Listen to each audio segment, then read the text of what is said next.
because of reading Nahjul Balagha. Everyone understanding me, or shall I? Yes. Yes?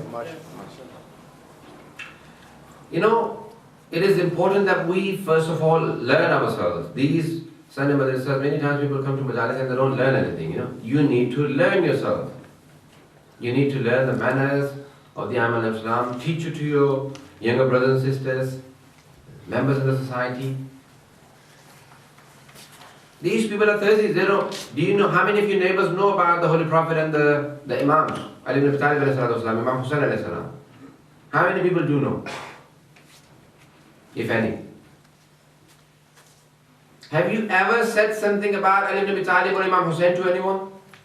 A non-Muslim? Have you? Anyone? No. Do you think, does the Imam Hussain not have that much? Doesn't it deserve that we mention him to other people? Why are we so ashamed of mentioning them? Because we don't know enough probably ourselves. Probably we don't know enough about the Ayyam Islam. We don't even know how to present them to the other people.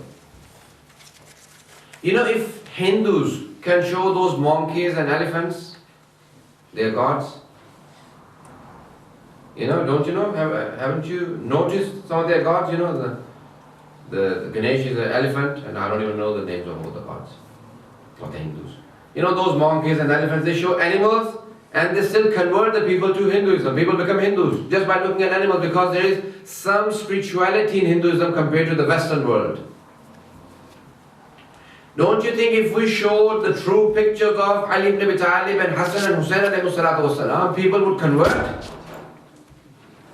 They would surely convert. We haven't had the courage to go out and present Islam properly because we don't know. We're ashamed. And especially the Shias, you know. A person says, "Are you Shia?" Yeah. Why are you so apologetic? Yes, Alhamdulillah, I'm a Shia. Be proud of the Ayyam al-Salam. Be so sure that you are, you know, you follow the best of the people. Be sure of yourself. Don't be apologetic. So defensive.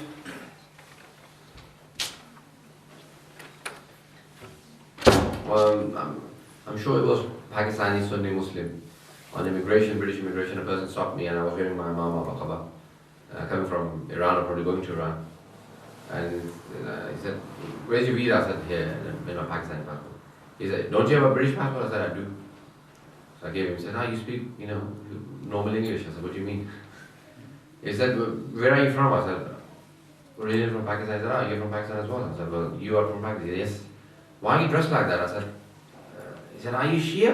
I said, "Alhamdulillah, I am." He said, "Why are you so proud?" I said, "I'm proud to be Shia." You know, he thought that I was going to be just like normal Shia, very apologetic and defensive. Yes, you know. I said, "Alhamdulillah, I am a Shia." Let them become defensive. Who do they follow? They don't have anyone to be proud of except for the Holy Prophet. We have 12 Imams like Ali ibn Abi Talib.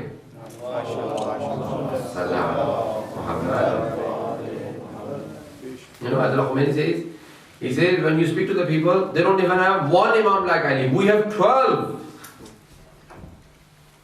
And he says, we are so proud that we have 12 Imams like Ali ibn Abi Talib alayhi salam. Say to the people, we have 12 Imams like Ali. Do you have one? Just bring one. Just one like Ali ibn Abi Talib. They don't have anyone. We have 12 Imams like Ali ibn Abi Talib. Many of the people in America, you know, who converted and became Shia, when I asked them, "Why did you become Shia?" He said, "Because of Karbala.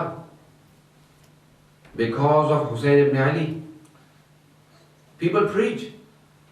These Christians who, you know, the Jehovah's Witness, have you ever had them? Anyone? Have you seen? Is there anyone who hasn't seen a Jehovah's Witness? Hasn't had a knock? Are they educated? They're normal, common people. Any Shia would know more than them. But they preach and we are sat back. In London, my wife had gone for the theory test, and my first daughter was only a child, and I had her in my arm, probably less than one.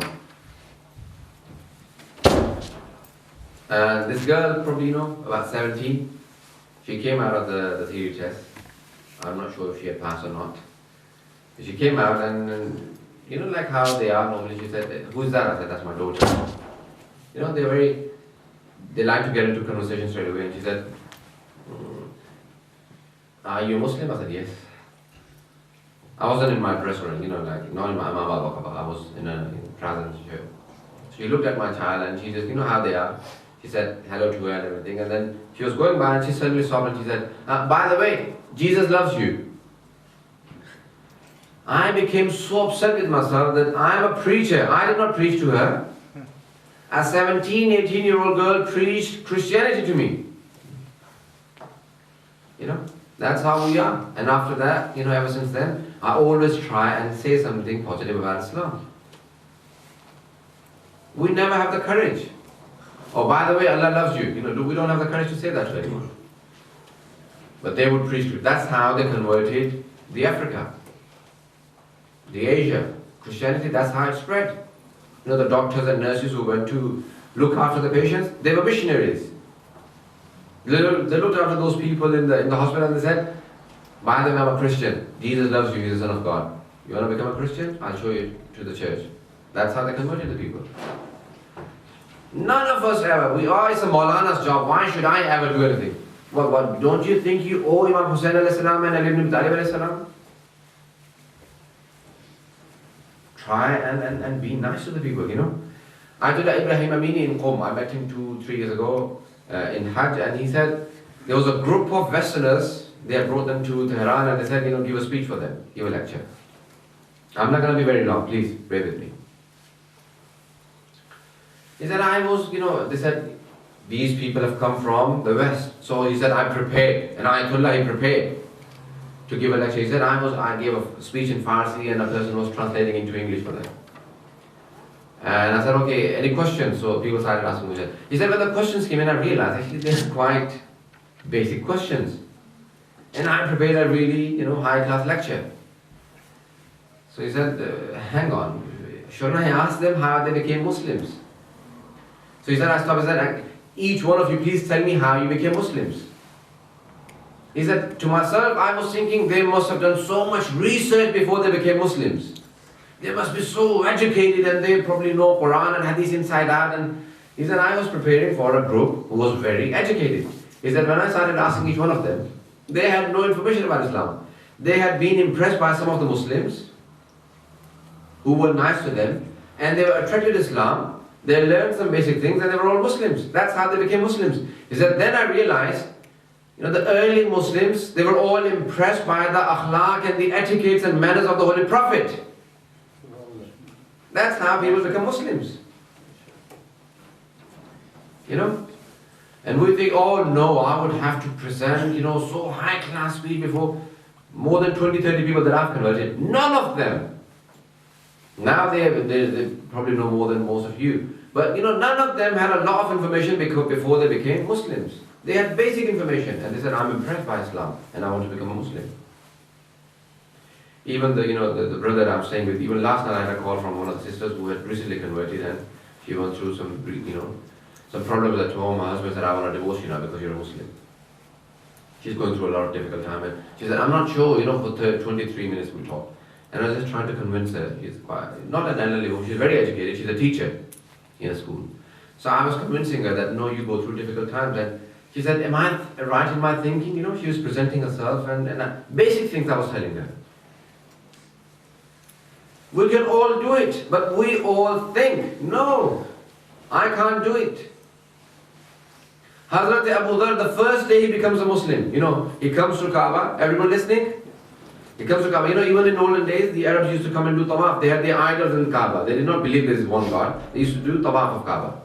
So he came and there was the person selling Abu Jahl. You ever heard of him? Yep. Father of ignorance. His real name was Abu Hikmah, father of wisdom. And the Muslims named him Abu Jahl. Because even though he was so wise, he never believed in one God. So they said he is father of ignorance. Jahalat Tabab. Standing there outside, he sees a new face. He said, are you here to do tawaf? He said, yes. He said, don't listen to that man. That man sitting there? He said, yes. Who is he? He said, his name is Muhammad.